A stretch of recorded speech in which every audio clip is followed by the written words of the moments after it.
नमस्कार दोस्तों, स्वागत है आपका ब्राइट क्लासेस में। मैं हूं कृष्ण सर और मैं लेके आया हूं आपके लिए माइक्रो इकोनॉमिक्स का या बिजनेस इकोनॉमिक्स का नया वीडियो लेक्चर। अगर आप सीए कर रहे हैं तो बिजनेस इकोनॉमिक्स समझिए, अगर आप 11th क्लास में हैं तो आप माइक्रो इकोनॉमिक्स समझिए। हम बात कर रहे थे कार्डिनल एनालिसिस के बारे में और हम पहुंच गए थे law of diminishing marginal utility के कॉन्सेप्ट के बाद कंज्यूमर्स इक्विलिब्रियम पे।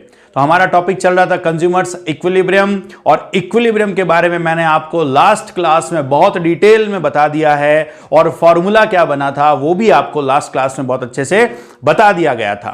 आज हम कंज्यूमर इक्विलिब्रियम की एक कंडीशन पढ़ेंगे। कंज्यूमर के इक्विलिब्रियम को दो सिचुएशन में पढ़ा जाता है। State of consumer equilibrium in case of single commodity, यानी कि कंज्यूमर जब मार्केट जाता है और एक सिंगल कमोडिटी परचेज करता है तो कंज्यूमर इक्विलिब्रियम कहां होगा।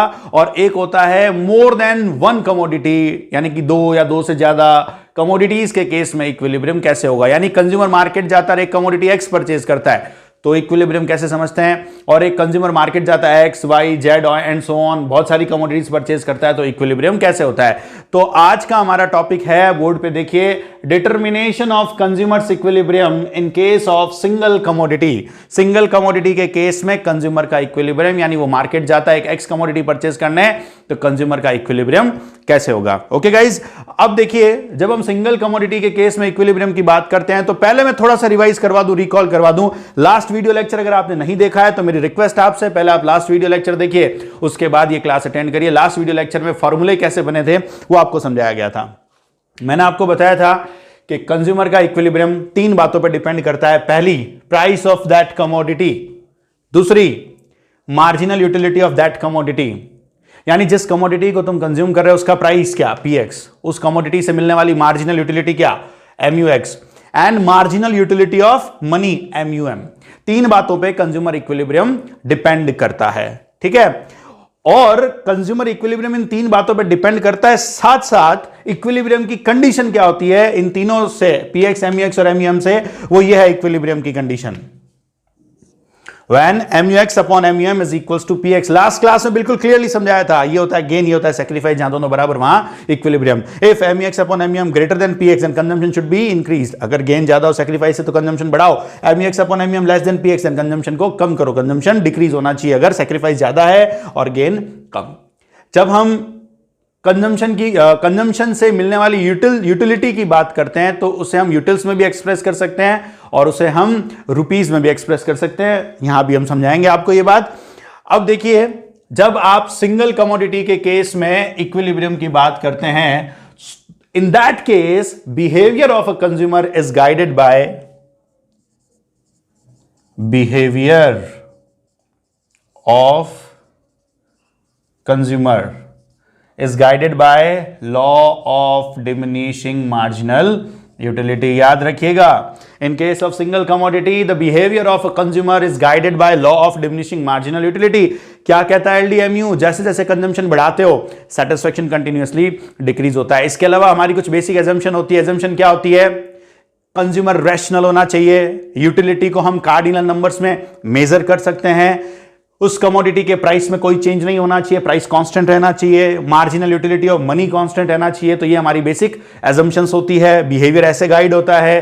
कंडीशन इक्विलिब्रियम की होती है कि इन तीन बातों पे इक्विलिब्रियम डिपेंड करता है और यहां इक्विलिब्रियम होता है, यहां है तो कंजम्पशन बढ़ेगा, यहां है तो कंजम्पशन कम होगा। अब देखिए, हम यहां पे एक हाइपोथेटिकल कंडीशन से इस कॉन्सेप्ट को समझते हैं फिर से। देखिए, जिनके ऑब्जेक्टिव एग्जाम है उनके लिए रिवीजन हो जाएगा वापस, और जिनके सब्जेक्टिव एग्जाम होंगे जैसे कि 11th क्लास, जैसे कि ग्रेजुएशन, पोस्ट ग्रेजुएशन लेवल पे, उनको पूरा सिस्टम मिल जाएगा कि एग्जाम में कैसे सब्जेक्टिवली इसको एक्सप्लेन करना है।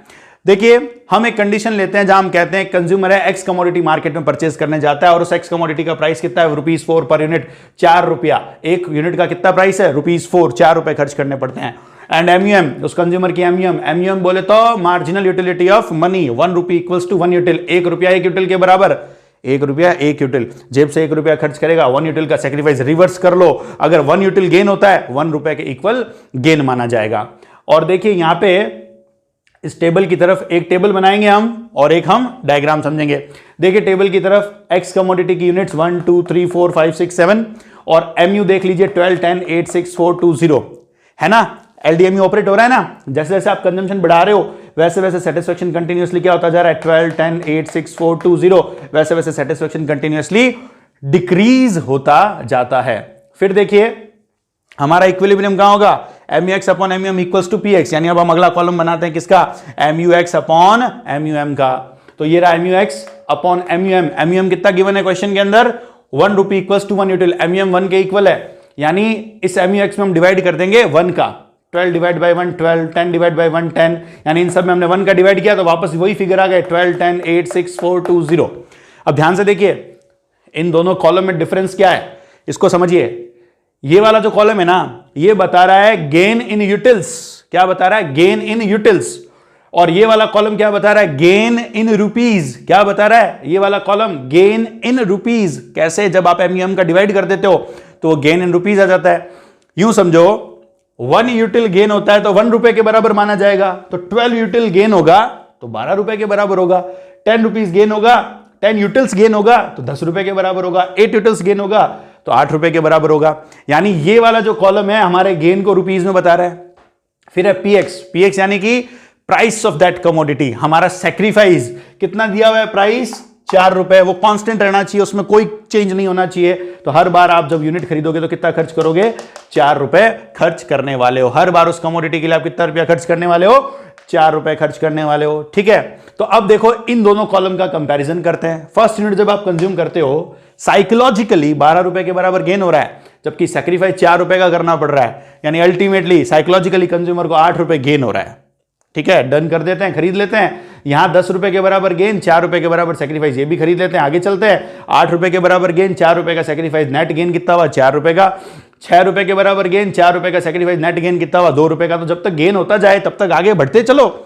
ठीक है, अब यहां देखो कितने रुपए के बराबर गेन हो रहा है, 4, और सैक्रिफाइस भी कितना, 4, दोनों बराबर हो गए, यानी कि MUX अपॉन MUM भी 4 और PX भी 4, दोनों बराबर हो गए, गेन 0, यहां रुक जाना चाहिए। यानी कंज्यूमर कितनी यूनिट्स परचेज करेगा, 5 यूनिट परचेज करेगा। यही क्या होगा, कंज्यूमर का इक्विलिब्रियम। क्या बताया था इक्विलिब्रियम के बारे में, वो सिचुएशन जहां कंज्यूमर अपने गिवन बजट में मैक्सिमम गेन करता है, और उसकी अब टेंडेंसी नहीं होती है और आगे किसी भी तरीके के चेंज की। तो कंज्यूमर कितनी यूनिट्स परचेज करने वाला है, यहां पे 5 यूनिट परचेज करने वाला है।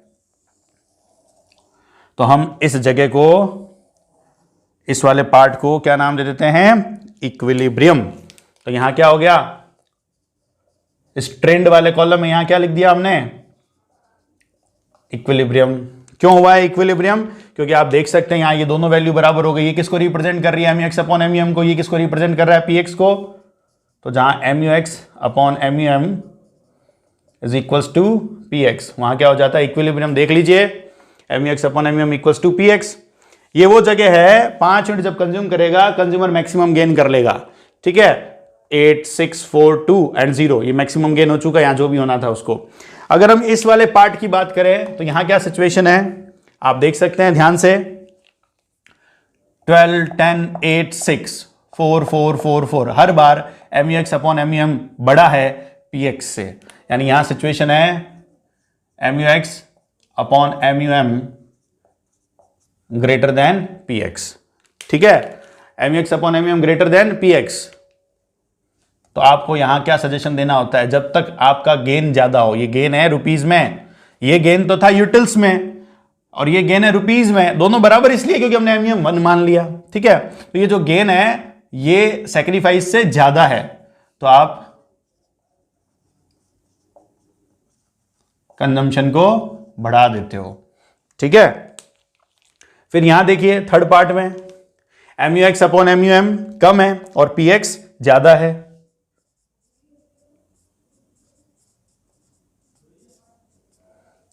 देखिए MUX upon MUM less than PX, यानी गेन जो है वो कम, सैक्रिफाइस ज्यादा। तो क्या आप यहां रुकना चाहोगे, अगर आप यहां पे हो तो आप यहां आना चाहोगे 5th पे, आप कहोगे यहां नहीं जाना सर, पीछे ही रहना है। अगर आप यहां हो तो आप कहोगे सर इक्विलिब्रियम पे आना है, 5 पे आके रुकेंगे, तो ये हमारा क्या हो जाता है, इक्विलिब्रियम हो जाता है। तो यहां आपका जवाब क्या होगा, आपका जवाब होगा कि सर कंजम्पशन को आप कम कर दीजिए। तो आपने कंजम्पशन को कम करना है और आप कहां आ जाओगे, 5th यूनिट के ऊपर आ जाओगे।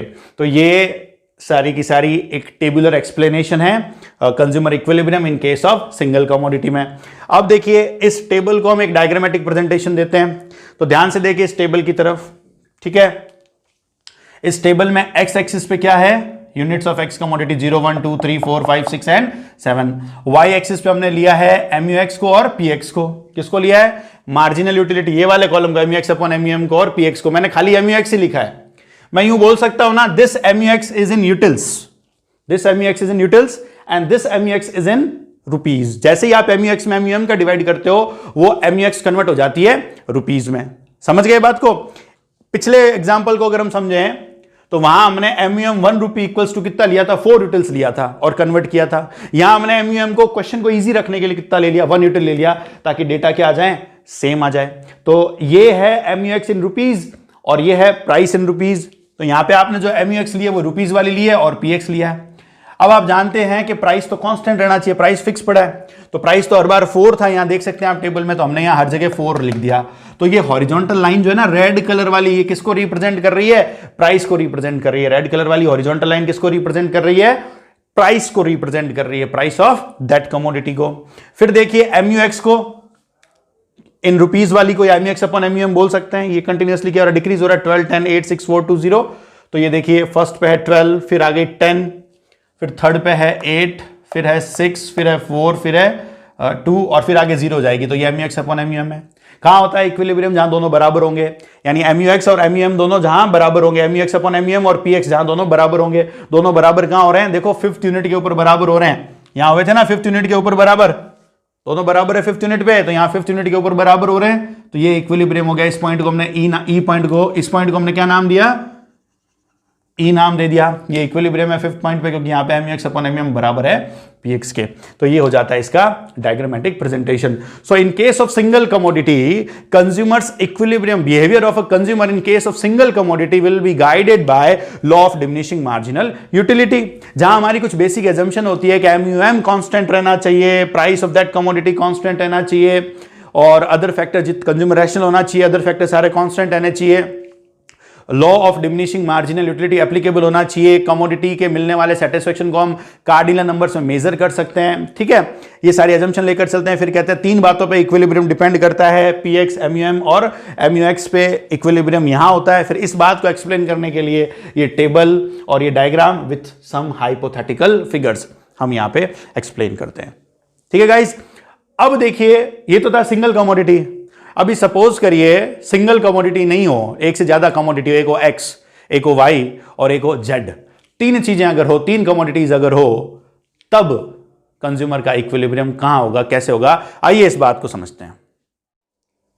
तो गाइज अब हम बात करेंगे कि कंज्यूमर मार्केट जाता है और इस बार वो खाली X नहीं परचेज कर रहा, वो मार्केट जाता है, 3 कुछ पैसे जेब में डालता है और वो मार्केट निकलता है और वो 3 कमोडिटीज परचेज करने जाएगा, X, Y and Z। 3 commodities उसको परचेज करना है। यानी ये मोर देन 2 कमोडिटीज का केस हो गया, 2 या 2 से ज्यादा कमोडिटीज के केस की बात कर रहे हैं। तब उसका इक्विलिब्रियम कहां होगा, कैसे होगा, उस पर बात करते हैं। देखिए मोर देन 2 कमोडिटीज या 2 कमोडिटीज का जो भी केस है, वो अभी जो हमने पढ़ा है रिसेंटली, अभी जस्ट अभी पढ़ा है, उसी के ऊपर बेस्ड है। अभी क्या पढ़ा था हमने कि अगर कंज्यूमर मार्केट जाता है X कमोडिटी परचेज करने है, तो इक्विलिब्रियम कहां होगा, MUX upon MUM equals to PX, right. MUX upon MUM मतलब his gain in rupee terms और PX मतलब his sacrifice in rupees terms. तो MUX upon MUM equals to PX। अब हमारे दिमाग में पिछले 2 इस लेक्चर से और पिछले लेक्चर से, यानी इन 2 लेक्चर से दिमाग में बैठ गई ये बात कि इक्विलिब्रियम कहां होता है, MUX upon MUM equals to PX पे होता है। अब मैं इस इक्वेशन को थोड़ा चेंज करके लिखता हूं। मैं क्या करता हूं, PX को यहां ले आता हूं लेफ्ट हैंड साइड में और MUM को राइट हैंड साइड में ले जाता हूं। ऐसा हो सकता है मैथमेटिकली, बिल्कुल सही है। यानी मैं ये फॉर्मूला बोल सकता हूं या ये भी बोल सकता हूं, MUX upon PX equals to MUM। इसको उठा के यहां लेकर इसको उठा के यहां लेकर, तो ऐसा बन गया ना, MUX upon PX equals to MUM। तो ये X कमोडिटी खरीदने जाओगे तो इक्विलिब्रियम होगा। जैसा X के लिए इक्विलिब्रियम होगा वैसा Y के लिए भी तो होगा। अगर आप Y कमोडिटी खरीदने जाओगे तो यहां MUX की जगह आएगा MUY, Y से मिलने वाली मार्जिनल यूटिलिटी। px की जगह क्या आ जाएगा py, और MUM तो कंज्यूमर के लिए कांस्टेंट रहना ही है, जो है वही रहना है, तो ये MUM, तो ये हो गई सेकंड इक्वेशन। अगर z खरीदने जा रहे हो, तीसरी कमोडिटी और खरीदने जा रहे हो, MUZ upon PZ equals to MUM, तो ये थर्ड हो गया। फोर्थ होती तो उसके लिए भी यही, फिफ्थ के लिए भी यही, सिक्स्थ के लिए भी, कितनी भी हो ये इक्वेशन लगती। लेकिन इन तीनों इक्वेशन की खास बात क्या है, इन तीनों इक्वेशन का राइट हैंड साइड आपस में बराबर है MUM के। इसका मतलब इनके आपस में लेफ्ट हैंड साइड बराबर होंगे। यानी कहने का मतलब यह हुआ कि अगर कंज्यूमर इक्विलिब्रियम एक से ज्यादा कमोडिटी के लिए कंसीडर करता है तो ये तीन इक्वेशन बैठेगी सिंगल कमोडिटी के हिसाब से। तो इन तीनों को जोड़ देंगे तो मोर देन टू और मोर देन टू कमोडिटीज का इक्विलिब्रियम आएगा। यानी इक्विलिब्रियम की कंडीशन क्या आएगी, अगर इनके राइट हैंड साइड आपस में बराबर है तो लेफ्ट हैंड साइड भी तो बराबर होंगे, तो इक्विलिब्रियम की कंडीशन ये आएगी MUX upon PX is equals to MUY upon PY is equals to MUZ upon PZ is equals to MUM। ये इक्वेशन आएगी। यानी कहने का मतलब अगर कोई सिंगल कमोडिटी हो तब इनमें से कोई भी एक इक्वेशन चूज कर लो, और एक से ज्यादा कमोडिटीज हो तो ये इक्वेशन काम आएगी। अभी मान लो x और y दो ही होती तो z को हटा दो, यहां से x और y का इक्विलिब्रियम यहां हो जाएगा। z भी है तो z को लिख दिया, और कोई चौथी होती s होती मान लो तो MUS अपॉन PS हो जाता, r होती MUR अपॉन PR हो जाता। तो ये सारे के सारे क्या होंगे, इक्विलिब्रियम में सारी इक्वेशन एक दूसरे के इक्वल हो जाएगी, इसलिए इसको बोलते हैं law of equi marginal utility. ठीक है, आगे की क्लासेस में और क्लियर होगा law of equi marginal utility. तो देखिए अब यहां कुछ बातें कंसीडर करेंगे और ध्यान से सुनिएगा कि अगर आप दो या दो से ज्यादा कमोडिटीज परचेज करने जाते हो तो इक्विलिब्रियम कहां होता है। तो इक्विलिब्रियम की कुछ कंडीशंस हैं। पहली condition, utility should be in decreasing order. X Y और जेड से मिलने वाली यूटिलिटीज कंटिन्यूसली डिक्रीज होनी चाहिए, यानी LDMU ऑपरेट होना चाहिए। क्या कहना चाह रहा हूं, LDMU ऑपरेट होना चाहिए। एक्स को कंज्यूम करते जाओगे सेटिस्फेक्शन कम होगा, वाई को कंज्यूम करते जाओगे सेटिस्फेक्शन कम होगा, जेड को कंज्यूम करते जाओगे सेटिस्फेक्शन कंटिन्यूसली कम होगा, डिक्रीज होगा। तो एक तो ये कंडीशन, ये हर जगह अप्लाई है, सिंगल के केस में भी है और टू और मोर देन टू के केस में भी है। दूसरी जो बहुत जरूरी बात है, इनकम इक्वल्स टू एक्सपेंडिचर। मैंने आपसे क्या कहा था कि मिस्टर ए जो है वो घर से बाहर निकलते हैं और तीन कमोडिटीज परचेज करते हैं, एक्स वाई और जेड। अपने जेब में कुछ रुपया डालकर वो घर से जा रहे हैं, तो यहां ये ध्यान रखना जितना वो इनकम या जितना मनी लेकर जा रहे हैं वो सारा का सारा खर्च करके आएंगे। यानी पूरे बजट को यूज करते हुए क्या मैक्सिमम गेन हो सकता है उसकी बात हो रही है। यानी जितना ले जाएंगे उतना पूरा खर्च करेंगे। अब इसको कैसे समझाया, इनकम को हमने रिप्रेजेंट किया है M से, ठीक, और खर्चे को कैसे रिप्रेजेंट किया है। एक्स कमोडिटी पे होने वाला खर्चा क्या होगा, एक्स का प्राइस और एक्स की क्वांटिटी को मल्टीप्लाई करा दो तो एक्स पे आने वाला खर्चा। कहने का मतलब मान लो एक्स 5 रुपए का है और 10 यूनिट तुमने खरीदी है तो 5 मल्टीप्लाई 10 कितना हो जाएगा, 50 रुपए हो जाएगा। ठीक ऐसे ही वाई पे होने वाला खर्चा PY multiply QY plus Z पे होने वाला खर्चा PZ मल्टीप्लाई QZ मतलब quantity of Z price of Z, quantity of Y price of Y, quantity of X price of X. इन तीनों को जोड़ दोगे तो क्या आएगा, टोटल एक्सपेंडिचर आ जाएगा। तो पहली बात क्या, यूटिलिटीज डिक्रीजिंग ट्रेंड में। दूसरी बात क्या, कंज्यूमर अपना पूरा का पूरा बजट यूटिलाइज करेगा। और तीसरी बात क्या, ये इक्वेशन जो आई ना यहाँ पे अभी हमने डिराइव की, ये इक्वेशन आनी चाहिए। इस इक्वेशन का क्या नाम है, law of equi marginal utility. ये अभी के लिए याद रखना, लॉ ऑफ, ये सब बराबर हो गए ना MUM के, तो इसको बोलते हैं law of equi marginal utility. और इसको क्या बोलते हैं, सेकंड लॉ ऑफ गॉसेन। क्या बोलते हैं, second law of Gossen. First law of Gossen क्या था, LDMU था। सेकंड लॉ ऑफ गॉसेन कौन सा है, law of equi marginal utility, जहां ये इक्वेशन सेटिस्फाई होती है। ठीक है, आगे की क्लास में मैं इसका ओल्डर वर्जन बताऊंगा, क्लासिकल वर्जन और बताऊंगा law of equi marginal utility का। ये लेटेस्ट वर्जन है, वो मैंने आपको बताया है। अब ये जो तीन कंडीशंस हैं इसको हम एक हाइपोथेटिकल एग्जांपल से समझते हैं। एग्जांपल क्या होगा, गौर से सुनिएगा। मिस्टर ए घर से बाहर निकलते हैं, एप्पल परचेज करते हैं, मैंगो परचेज करने जाते हैं और ऑरेंज परचेज करने जाते हैं। जेब में 8 रुपीज डालकर लेके जा रहे हैं, वो एक टोकरी लेकर जा रहे हैं और एप्पल मैंगो और ऑरेंज खरीदने जा रहे हैं। और उस कंडीशन में कंज्यूमर का इक्विलिब्रियम क्या होगा उसके बारे में बात करते हैं। चलिए गाइस, बात करते हैं। एक कंज्यूमर मार्केट जाता है और 3 कमोडिटी परचेज करना चाहता है, एप्पल मैंगो एंड ऑरेंज। ठीक है, एप्पल को हम मान लेते हैं एक्स कमोडिटी, मैंगो को मान लेते हैं वाई कमोडिटी, ऑरेंज को मान लेते हैं जेड कमोडिटी। एप्पल का प्राइस है 1.2 रुपी पर यूनिट, ₹1.20, जिसको मैं यूं भी रिप्रेजेंट कर सकता हूं, एक एप्पल खरीदते हो 120 पैसा खर्च करना पड़ता है। अभी नहीं मिलता एक एप्पल ₹1.20 में, पुराने जमाने की बात है, ऐसा मान लो। मैंगो का प्राइस है 80 पैसा, 0.80 रुपी, यानी 80 पैसा पर यूनिट। ऑरेंज मिलता है 0.40 पर यूनिट, यानी 40 पैसे में मिलता है। तो एक कंज्यूमर घर से बाहर निकलता है एप्पल खरीदने, मैंगो खरीदने, ऑरेंज खरीदने, एप्पल मैंगो ऑरेंज के ये भाव है, ये दाम है, और उसके पास मनी, पैसा, जेब में रुपया कितना है, उसकी इनकम कितनी है, 8 रुपए, कितना रुपया खर्च कर रहा है वो उसके ऊपर, 8 रुपए। तो कंज्यूमर के इक्विलिब्रियम की कंडीशन क्या कहती है कि वो घर से 8 रुपया लेकर निकला है ना, तो वो सारा का सारा 8 रुपया खर्च करेगा, तो ये सारा का सारा खर्च हो जाएगा। और उस कंज्यूमर की जो मार्जिनल यूटिलिटी ऑफ मनी है वो क्या है, 1 पैसा इक्वल्स टू 1 यूटिल।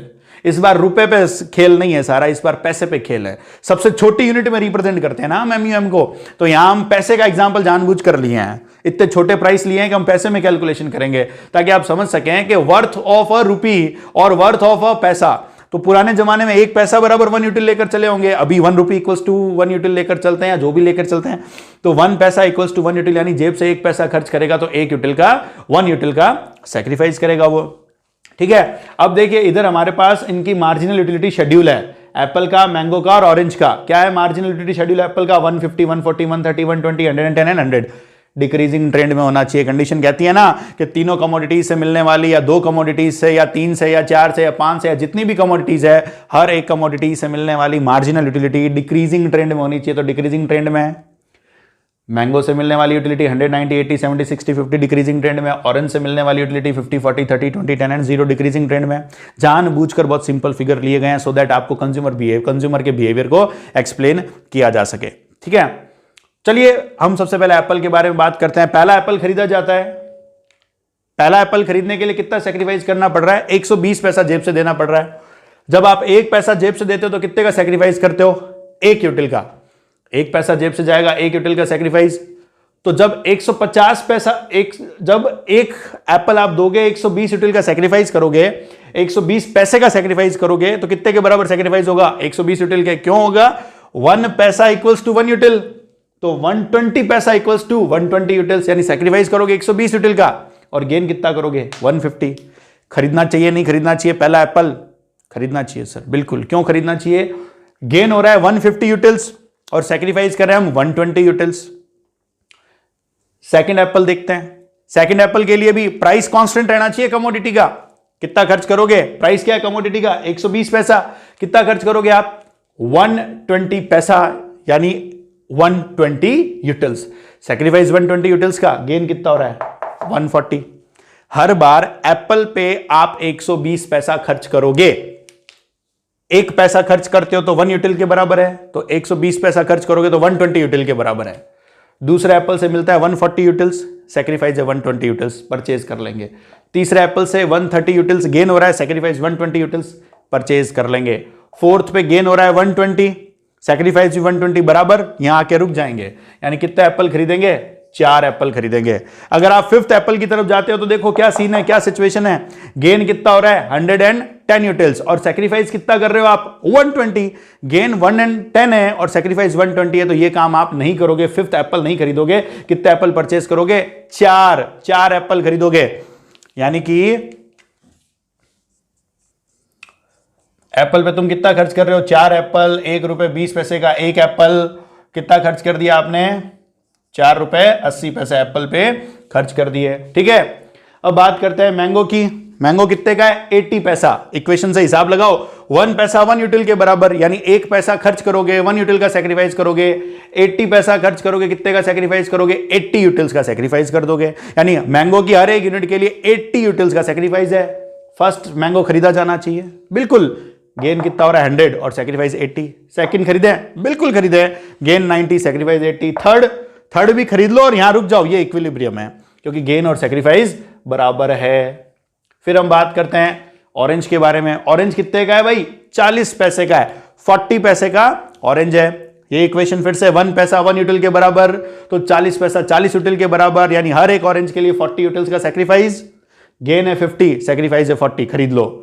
गेन है 40, सेक्रीफाइस 40, बराबर आ गए, रुक जाओ। ठीक है, आगे नहीं जाना। अगर थर्ड ऑरेंज परचेज करोगे तो गेन सिर्फ 30 होगा, सेक्रीफाइस 40। अगर रैशनल कंज्यूमर हो तो ये काम नहीं करोगे।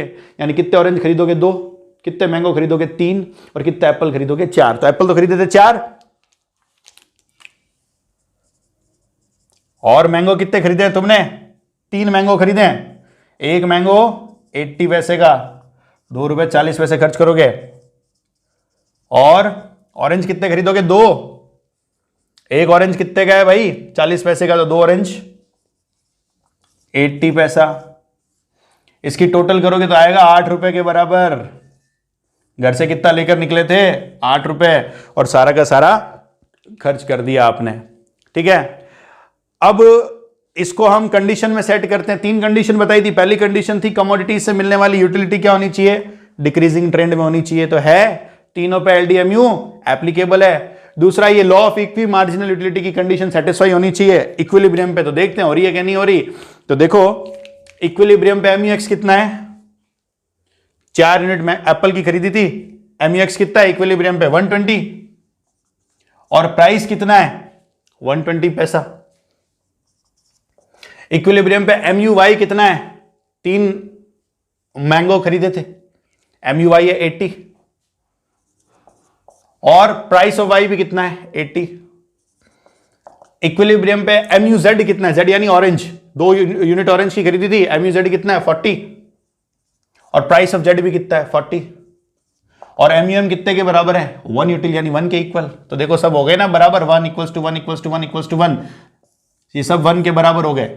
ठीक है, एमयूएम के बराबर हो गया। That is why it is called law of equi marginal utility, जिसका दूसरा नाम है सेकंड लॉ ऑफ गॉसेन। याद रखिएगा, क्वेश्चन पूछा जा सकता है। सो ये कंडीशन सेटिस्फाई हुई, सारे बराबर हुए। फिर देखो, क्या ये कंडीशन सेटिस्फाई हो रही है? क्या कंज्यूमर अपना पूरा बजट यूटिलाइज कर रहा है? क्या हाँ कर रहा है ना। 8 रुपए लेके गया था, 8 रुपए खर्च कर दिया। तो कैसे? बजट कितना है? 8 रुपए। एक्स का प्राइस कितना था? एक्स यानी कि एप्पल 1.20, कितनी यूनिट्स थी? एक्स की 4, प्लस वाई का प्राइस कितना था? 80 पैसा, कितनी यूनिट्स थी वाई की? 3। जेड का प्राइस था 40 पैसा, और कितनी यूनिट थी? 2। तो ये आएगा 4.80 प्लस 2.40 प्लस 0.80। इसकी टोटल करोगे तो 8 = 8। हो गई सारी condition satisfy. In case of 2 और मोर देन 2 कमोडिटीज, क्या क्या कंडीशन होती है इक्विलिब्रियम की? पहली, कमोडिटी से मिलने वाली यूटिलिटी डिक्रीजिंग ट्रेंड में हो। दूसरी, कंज्यूमर अपना पूरा का पूरा बजट यूटिलाइज करेगा, जितना खर्च करने के लिए उसके पास पैसा है वो कंप्लीट एक्सपेंस करेगा, पूरा खर्च करेगा। और तीसरी कंडीशन क्या होगी? ये इक्वेशन सेटिस्फाई होनी चाहिए। तो यहां सारी कंडीशन एप्लीकेबल हो रही है। अब देखिए, नॉर्मली हमारा दिमाग जो होता है ना, वो मैथमेटिकल ट्रेंड में सोचता है चीजों के बारे में, मैथमेटिकल वे में सोचता है। अब तुम्हारे दिमाग में बात आएगी, सर अगर मैं एमयूएम बदल दूं, अगर मैं मनी बजट बदल दूं, 8 रुपए के बजाय मेरे पास 10 रुपए होते हैं, या 15 रुपए होते हैं, या 16 रुपए होते, तो क्या? यूटिलिटी बदल दूं तो क्या? तो देखो भाई, ऐसा है, ये मैथमेटिक्स नहीं है। सिर्फ कंज्यूमर बिहेवियर को समझाने के लिए ये पूरा का पूरा सेटअप तैयार किया गया है। ये पूरा का पूरा सेटअप है जहां हर एक चीज जुड़ी हुई है, जहां आप किसी भी वैल्यू में चेंज नहीं कर सकते हो, सिर्फ कंज्यूमर बिहेवियर समझाने के लिए। जैसे आप मार्केट गए, 4 एप्पल खरीद कर लाए, 3 मैंगो खरीद कर लाए, और 2 ऑरेंज। क्या आपने ऐसी कैलकुलेशन की थी क्या? जब भी आप मार्केट में कोई कमोडिटी खरीदने जाते हो, क्या आप ऐसी कैलकुलेशन करते हो? यूटिलिटी देखते हो, गेन देखते हो, सैक्रिफाइस देखते हो, एमयूएम करते हो क्या बाजार में? नहीं करते हो। बस तुम देखते हो, तुम्हें लगता है 4 एप्पल ले लेने चाहिए, 3 मैंगो ले लेने चाहिए, 2 ऑरेंज ले लेने चाहिए, तुम लेकर आ जाते हो, बात खत्म। इस बात को, इस साइकोलॉजिकल बिहेव को मार्शल ने इस मैथमेटिकल, हाइपोथेटिकल मैथमेटिकल फिगर्स के साथ एक्सप्लेन किया। That is why Marshall is such an extraordinary person. इसलिए मार्शल बहुत एक्स्ट्राऑर्डिनरी पर्सन है कि उसने आपके साइकोलॉजिकल बिहेव को मैथमेटिकल सपोर्ट दिया है। तो आप यहां किसी भी वैल्यू में चेंज नहीं कर सकते हो, ध्यान रखना। It is not a maths, ये एक साइकोलॉजिकल बिहेव है जिसको समझाने के लिए इस पूरे के पूरे सेटअप की मदद ली गई है। अगर किसी एक वैल्यू में चेंज होती है तो कॉरस्पॉन्डिंग हमें सारी वैल्यूज में चेंज करना पड़ेगा। अगर आप इसी पर्टिकुलर एग्जांपल में एमयूएम को डबल करते हो तो मुझे बजट भी डबल करना पड़ेगा, मुझे यूटिलिटीज भी डबल करनी पड़ेगी, इनके भाव भी डबल करने पड़ेंगे, ये करना पड़ेगा। ठीक है, तो ये पूरा का पूरा सेटअप, सारी चीजें एक साथ बदलेगी। तो ये मैथ्स के जैसे नहीं है कि जिसमें आप चेंज कर सकें, बस साइकोलॉजिकल बिहेव है, उसको मैथमेटिकली समझाने की कोशिश की गई है, जिसमें मार्शल काफी हद तक सक्सेस हुए। लेकिन फिर नई अप्रोच आ गई जिसमें मार्शल पीछे रह गए, इसलिए मार्शल की स्कूल से जब निकलेंगे तो मार्शल को क्रिटिसाइज करेंगे। तो आई थिंक गाइज आज के लिए इतना काफी है। नेक्स्ट क्लास में हम इसका एक और फॉर्म देखेंगे, साथ साथ इसको फेयर कैसे एक्सप्लेन करना है उसके बारे में बात करेंगे। ठीक है, तब तक के लिए आप कड़ी मेहनत करिए, स्मार्ट वर्क करिए। Thank you.